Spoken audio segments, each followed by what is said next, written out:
Olá pessoal, boa noite a todos, são 10 horas em ponto, vamos começar o nosso Periscope de hoje.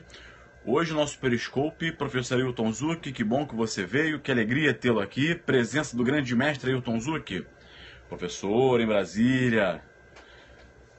Muito bem, todo mundo, Flávia Jordana, Rosas, Leda, Paulo André, LC, não sei, LC Matos, vamos lá. Hoje é um tema muito especial. Estamos avançando na parte geral em teoria da pena e hoje nós temos um tema que é muito interessante. Ele nasceu de um experimento, nasceu de uma comparação, de uma metáfora. Ele tem um substrato na criminologia. Vamos trabalhar então com a The Broken Windows Theory, a chamada teoria das janelas quebradas. Obrigado que você gostou do meu livro, fico feliz em poder ajudá-los.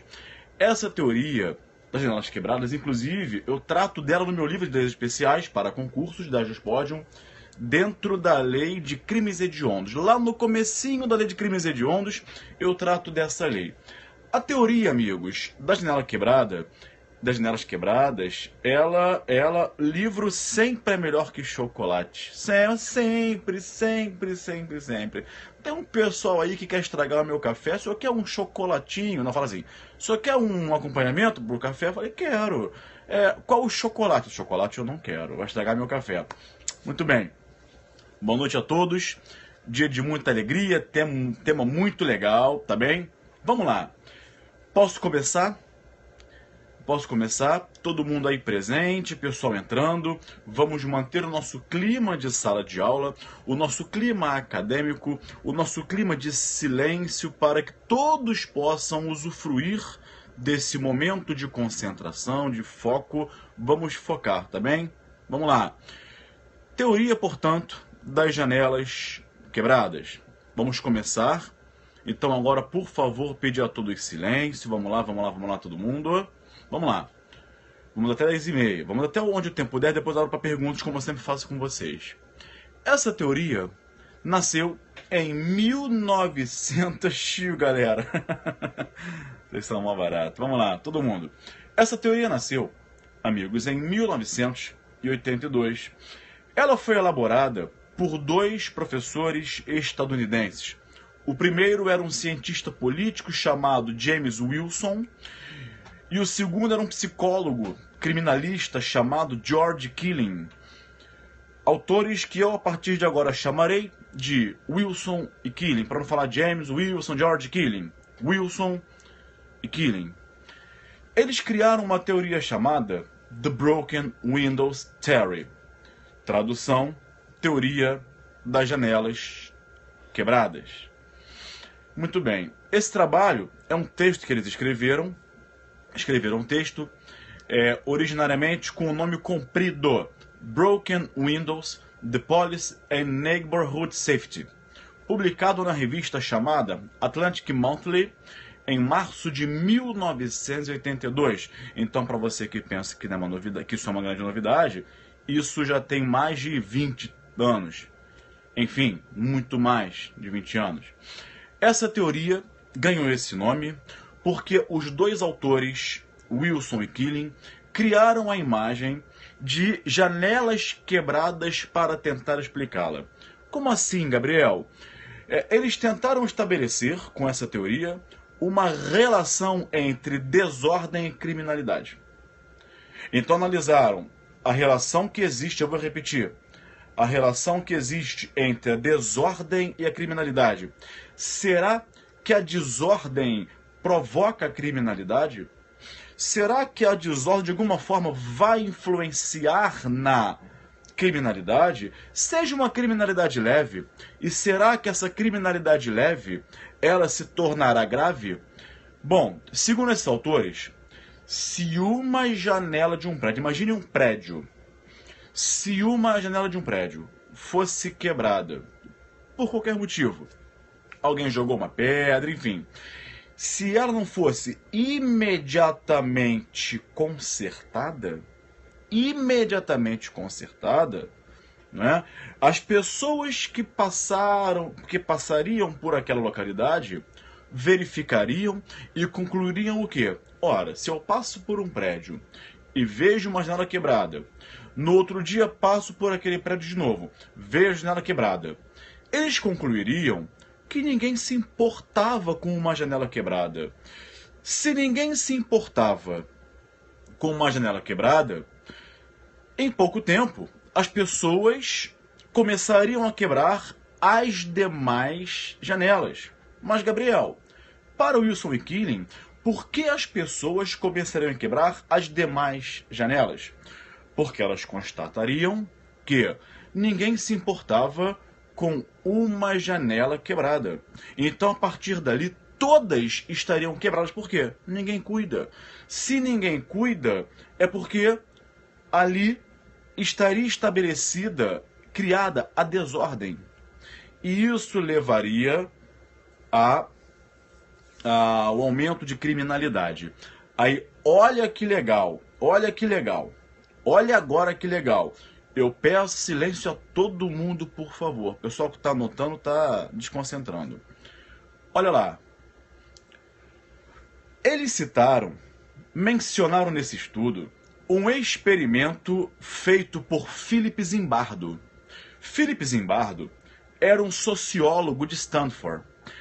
Em 1969, vou repetir, em 1969, portanto, antes da criação da teoria por Wilson e Killing, que foi em 82, né? Eles pegaram o experimento realizado antes para embasar a teoria deles. Qual foi o experimento? Qual foi o experimento que eles citaram no seu texto, The Broken Windows Theory? Philip Zimbardo, pessoal, pela terceira vez eu vou pedir silêncio. Isso aqui é um ambiente de sala de aula, tá? Philip Zimbardo, ele fez um experimento pelo qual comprovou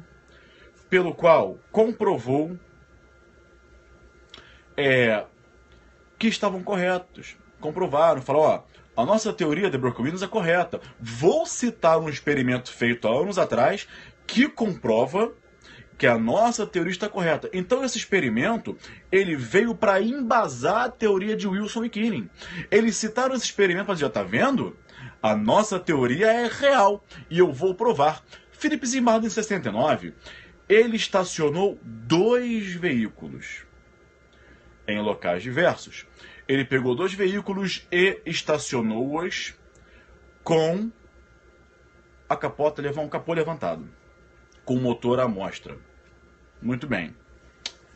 E aí, o que aconteceu? Ele colocou os 2 carros em locais diferentes. Ele colocou um carro sem identificação, sem a placa, com o capô levantado, no bairro do Bronx, em Nova York. E o outro segundo veículo, ele estacionou também sem identificação, com o capô levantado, não é? Com a tampa do motor levantado, num bairro chamado Palo Alto, na Califórnia, que é um bairro muito bonitinho, muito gostosinho, enfim, lindo de morrer, lindo de morrer. Então, ele colocou um carro com a capota aberta, com o motor aparecendo no Bronx, e outro em Palo Alto. Muito bem. E aí, ele ia fazer os experimentos dele. O que aconteceu? O carro estacionado... Marcelo, por favor, vamos fazer silêncio? O carro estacionado, não é aula de filosofia, sociologia, é direito penal. Mas aqui, Marcelo, é direito penal raciocinado, aprofundado, não é decoreba. Por isso que eu estou falando disso tudo. Então vamos lá. Não precisa bloquear, ele sabe. Fica tranquilo, não precisa bloquear não. Calma, gente, sem não criamos cânico. O veículo estacionado no Bronx, meus amigos, aconteceu o quê? Ele foi atacado por vândalos em menos de 10 minutos. Então, Zimbardo, professor Isabelle e professor Alessandro Pinage, que bom que vocês estão aqui, obrigado pela presença. O carro estacionado no Bronx, com a capota levantada, em menos de 10 minutos foi atacado. Primeiro chegaram quem? 3 pessoas, uma família composta por um pai, uma mãe e uma criança. Já subtraíram o radiador do carro e a sua bateria. Então, nos primeiros 10 minutos. Depois disso, meus amigos, em menos de 24 horas, o carro estava todo depenado em menos de 24 horas, tá bem? Todo depenado. Rasgaram o estofado, quebraram os vidros, levaram um para-choque. As crianças começaram a usar o carro como brinquedo, como gangorra, entra por uma porta, sai por outra, pula dentro, vai em cima do carro, enfim. Começaram a brincar. O carro passou a ficar todo destruído em 24 horas. Já o veículo estacionado em Palo Alto, ainda que com a capota levantada, ele ficou intacto por mais de uma semana. Imagine você um carro estacionado, com a capota levantada e o motor à vista, por mais de uma semana. Aí o Felipe Zimbardo ficou intrigado. Olha, o carro do Bronx, que eu estacionei, em 10 minutos chegaram 3 pessoas, um pai, uma mãe e uma criança, levaram o radiador, levaram a bateria, depois em 24 horas todo destruído, rasgaram o banco, levaram o para-choque, criança brincando. E o carro de Palo Alto, uma semana intacto. E aí, Felipe Zimbardo começou a pensar, por que um veículo no Bronx ficou absolutamente destruído em 24 horas e esse está aqui há uma semana e é até hoje intacto? O que ele fez? Pegou o martelo, atenção, e quebrou, golpeou o vidro do carro. Quebrou. Quando ele fez isso, tudo mudou. Então, ao quebrar, isso foi um experimento que aconteceu de verdade. Quando o Zimbardo, em 69, quebrou o veículo do carro estacionado no Palo Alto, as pessoas que começaram a passar pelo local perceberam o quê? Bom, esse veículo está aqui há um ano, estava intacto. Agora que a janela foi quebrada, eles começaram a fazer a mesma coisa. Em poucas horas, todas as janelas do carro estavam quebradas, o carro começou a ser todo depenado e logo depois o veículo ficou de cabeça para baixo. Poxa, cara, então viraram o carro. Então ele ficou lá uma semana intacto. Quando Felipe Zimbardo pegou o martelo e quebrou a janela, em pouquíssimo tempo o carro estava todo depenado, chegaram a virar o carro de cabeça para baixo. Imagine vocês quantas pessoas precisam para virar o carro de cabeça para baixo, né? Sem nenhum pudor, sem nenhum melindre, 10 homens foram lá e levantaram na mão. Então, isso comprova o quê? Segundo James Wilson e George Killing, a natureza da vida levada no Bronx, seu anonimato, a frequência com que os carros eram roubados, passava a experiência de que ninguém cuidava daquela comunidade, ninguém cuidava daquela localidade. E por isso, o vandalismo começou muito mais rápido do que em Palo Alto. Por que Palo Alto demorou uma semana para destruir um veículo? E só o fizeram porque Zimbardo quebrou o vidro com um martelo, senão estaria lá por mais tempo. Por que a criminalidade, a desordem, por que o vandalismo começa? Perguntou-se Wilson e perguntou-se Killing. Muito mais rápido no Bronx do que em Palo Alto, né? Tudo para provar o quê? De acordo com esse comportamento de não cuidar, isso leva ao rompimento do controle da comunidade. Então, quando você não cuida de uma janela quebrada, isso rompe todo o compromisso, rompe o controle daquela comunidade. Em pouco tempo, o bairro que não é cuidado estaria abandonado, a mata iria crescer, as pessoas embriagadas dormiriam nas ruas, mendigos pedindo dinheiro, casas abandonadas, janelas destruídas.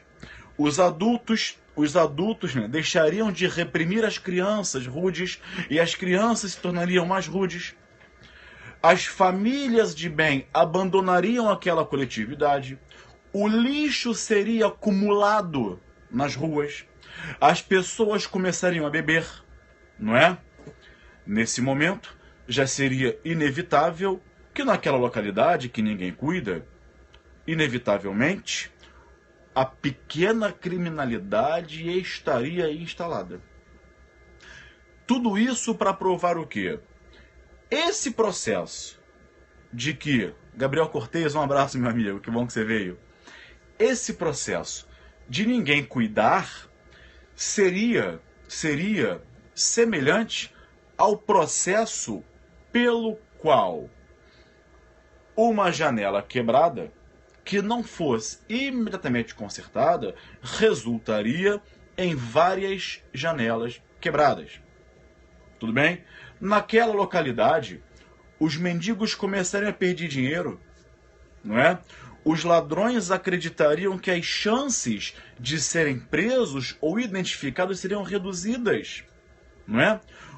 O ladrão acredita que num bairro onde as crianças tornam-se rudes por não serem repreendidas, onde mendigos normalmente perdem dinheiro, onde ébrios dormem na rua, não é? Nesses bairros é menos provável, onde a desordem está instalada, é menos provável que os moradores chamem a polícia para identificar os ladrões. E ora, se os ladrões passassem a se sentirem confortáveis, acreditando na sensação de impunidade, ali, em pouquíssimo tempo, a criminalidade estaria instalada. Ok? Se instalaria naquele local. Por isso que Wilson e Killing tentaram fazer uma relação direta entre a criminalidade violenta e a desordem, não é? A desordem levaria um local à criminalidade, porque se ninguém cuida, há desordem. Se alguém cuida, coloca-se ordem. Se ninguém cuida, instala-se a desordem, tá bem? E aí, isso proporcionaria o quê? A prática de vários delitos. Tudo isso ainda para provar que, se uma janela quebrada converte-se em outras janelas quebradas, porque ninguém cuidou, ninguém reparou a janela, ninguém consertou, trazendo isso para o Estado, se não se punir com severidade pequenos delitos, futuramente, aqueles pequenos delitos podem se tornar grandes delitos. Se o Estado tolerar a prática de crimes leves, crimes que sejam de pequeno potencial ofensivo, crimes insignificantes, crimes mais simples, sem gravidade média ou alta, não é? A tolerância com os pequenos delitos conduziria a uma sensação de impunidade. E as pessoas que praticassem os pequenos delitos, tendo a sensação de impunidade, porque ninguém cuida, não é? Passariam a praticar delitos mais graves. Então vejam, uma janela quebrada seria a prática de um pequeno delito. Todas as janelas quebradas constituiriam em quê? Na prática de delitos mais graves. Então, quando o Estado deixa de reprimir com severidade um pequeno delito, está mostrando o que é para a coletividade? Uma janela foi quebrada e ninguém se importa, ninguém cuida. O Estado, ao não reparar aquela janela, em outras palavras, a não punir com severidade uma janela quebrada, ele estaria sendo permissivo com a prática de crimes mais graves.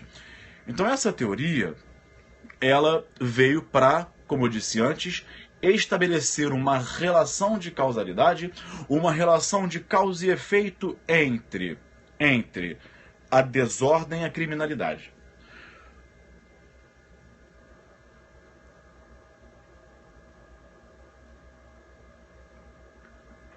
Enfim, bloqueado.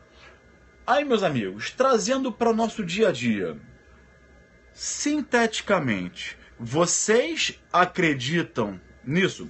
Vejam, atenção, calma, não sejamos tão críticos. É uma teoria construída, é um estudo, foi baseado, trouxeram substrato, tá bem? Indicaram experimentos práticos, foi uma pesquisa muito legal. Pergunto a vocês, concordam com isso? Que, se o Estado não reprimir crimes menos graves, estaria sendo permissivo e proporcionando a prática de crimes mais graves? E aí? O que acham? Arthur concorda. Daniela também. Muito bom, Pablo, muito bom, isso aí. Sim e não. Sim e não. Concorda? Sim e não. Amigos, vejam só. Aqui perto de casa, olha como as coisas acontecem. Tem uma casa.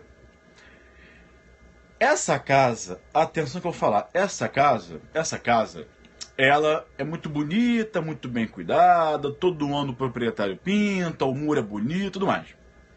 Aí, picharam o muro da casa. Uma pichação assim, não fui eu, pichado. Eu já vi essa pichação. O que fazia o dono da casa, assim que pichava, passava tudo dia em frente.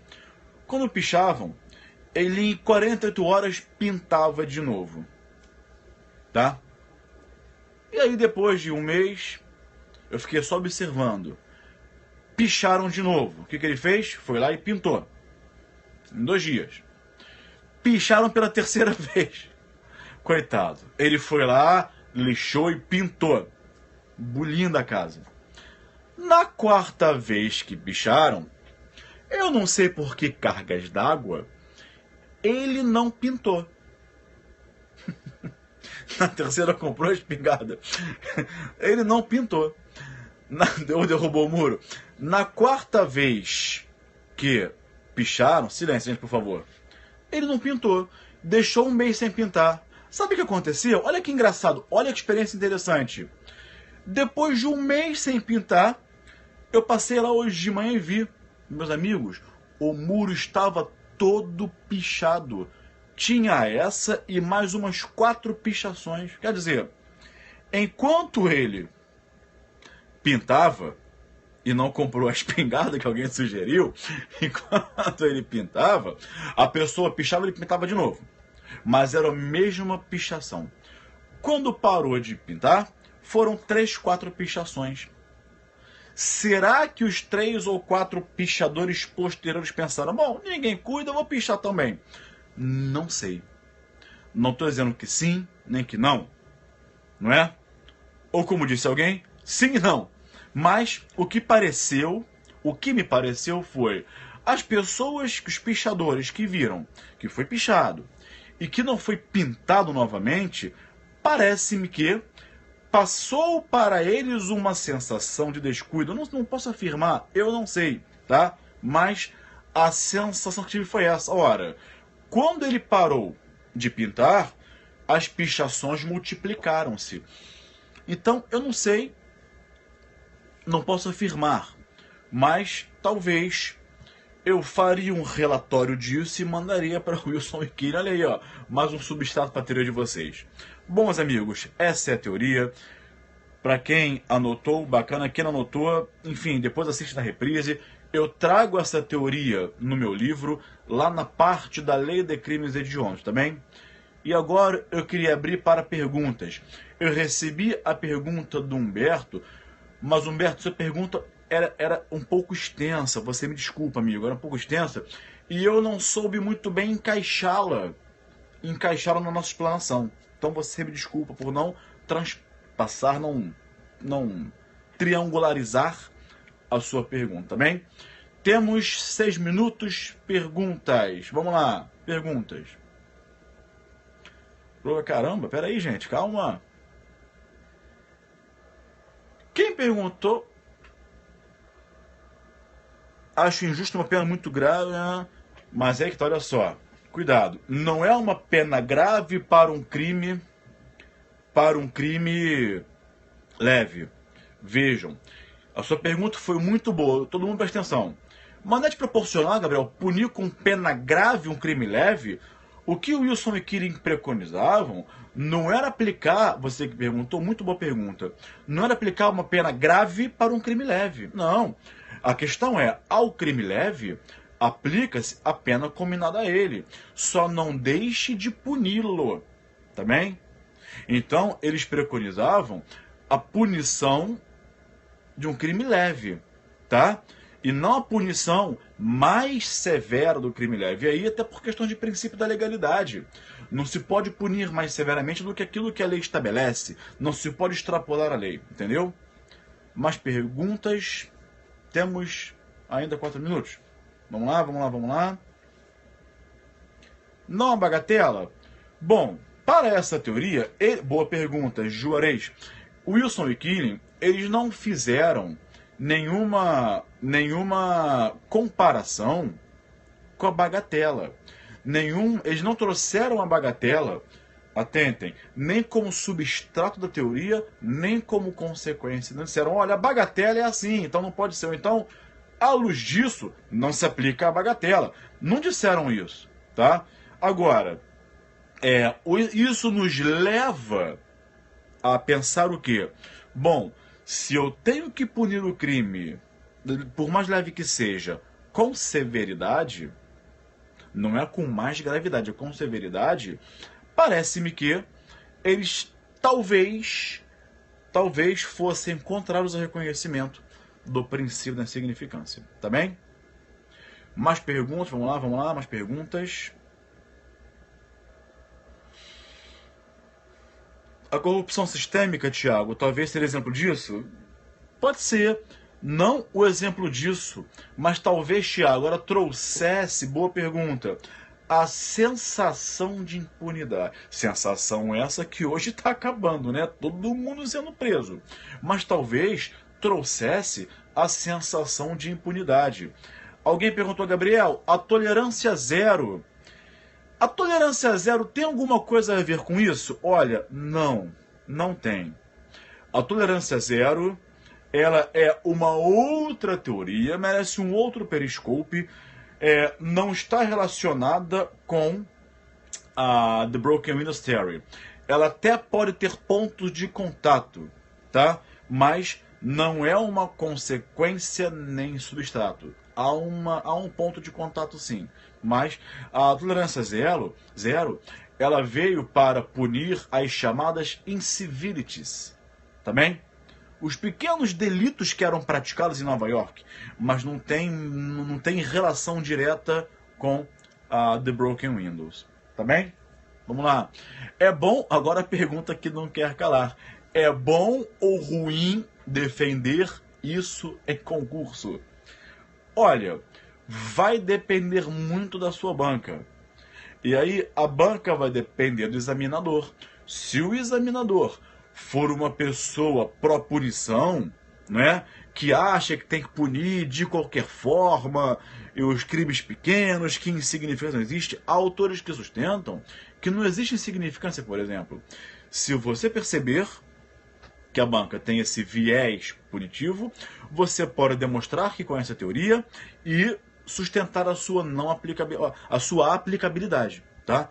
Sustentar a sua aplicabilidade. Mais perguntas? Vamos lá. Aí que tá. Houve mudança na política criada nos Estados Unidos, essa teoria? Meus amigos, eu vou fechar com essa pergunta, tá? Maria Jordana, influencia a co-culpabilidade? Não. Não tem nenhuma relação com co-culpabilidade. Jordana, vou fechar com essa pergunta. Houve diminuição da criminalidade? Vejam, essa da Broken Windows, ela não veio para reduzir a criminalidade. Vejam, a tolerância zero, sim, veio para reduzir a criminalidade e reduziu. A Broken Windows não. Ela não veio como teoria, vamos aplicar a Broken Windows. Não se aplica para reduzir a criminalidade. Ela foi um estudo desenvolvido por meio de pesquisas por Wilson e Keeling, né? Um era cientista político e o outro era psicólogo criminologista. Então, quer dizer, foi uma teoria, uma tese que eles criaram, tá? Agora, deixa eu puxar um pouquinho lá para tolerância zero, para encerrar. A tolerância zero resolveu? Meus amigos, a verdade é, em Nova York, a tolerância zero resolveu, inegavelmente. É inegável. Década de 80, Nova York era um local perigoso, as pessoas não andavam nas ruas à noite, havia roubos, furtos, lesões corporais, estupros, enfim. Depois que Giuliani implantou a tolerância zero, punindo as incivilities, tirando moradores de rua, enfim. Todo mundo sabe que os crimes patrimoniais são gerados por desigualdade social. Todo mundo sabe disso. Enfim. Aí entra a questão da seletividade, toda aquela questão que você acabou de falar, Lourenço. Por aí. Lá resolveu. Só que resolveu na prática. Mas tem o outro lado da moeda que ninguém conta. E eu fui atrás de pesquisas estadunidenses sobre isso. Resolveu, mas parece que lá o tiro saiu pela culatra. Por quê? Pelo seguinte: tolerância zero. Aumentou o custo estatal. Despesa. Aumentou a superlotação carcerária. Gerou superlotação carcerária, que já é grande. Não é? Gerou mais nível de estresse em policiais. Conflitos locais. Então, quer dizer, nem sempre uma coisa que parece boa nem tudo que brilha é ouro. Então vou resolver. Peraí. Analise sempre o outro lado da moeda. Quanto custa resolver? Quanto custa você colocar mais tantos mil policiais na rua? Quanto custa você prender várias mil pessoas, 10 mil pessoas, por crimes insignificantes, que às vezes uma pena de multa resolveria, não é? Quanto custa isso? Enfim, resolveu? Na prática, sim. Mas à custa de outras questões. Tá bem? Bom, meus amigos, chegou ao final desse Periscope. Na próxima quinta-feira seguiremos com Teoria da Pena, tá bem?